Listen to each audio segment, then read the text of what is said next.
All right, here is part 2 of our review of the bioethics of recombinant DNA. As a reminder, recombinant DNA is just a general catch-all term for whenever we are altering DNA. So that includes genetic engineering as well as gene editing. Okay, so the actual ethical principles guiding genetic engineering and gene editing are as follows. The severity of the genetic condition determines if genetic manipulation is ethical. The impact cannot be due to morals or aesthetic values. Generally acceptable genetic manipulation, well, obviously to cure sickle cell anemia. Unacceptable or unethical genetic manipulation, anything having to do with appearance that does not affect quality of life.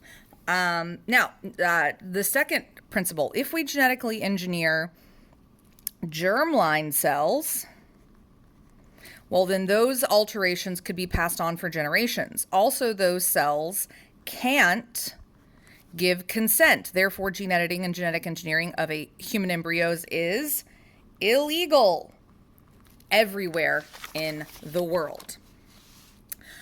Now let's shift to a review of from junior year of the pros and cons of agricultural genetic engineering, specifically altering foods, livestock, and crops to be better for farmers or better for us in terms of nutrition or disease resistance, et cetera, et cetera.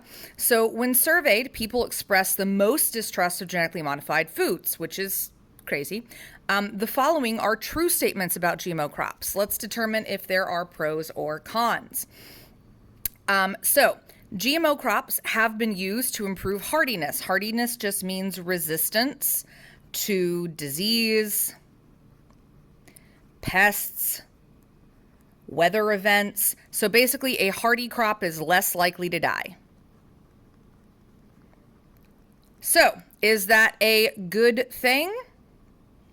Yes, it is true, and I'm putting a plus sign because it is a benefit.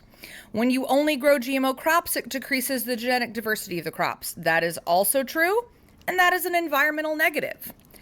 Has been used to improve the nutritional value of crops. Also true, that is a positive.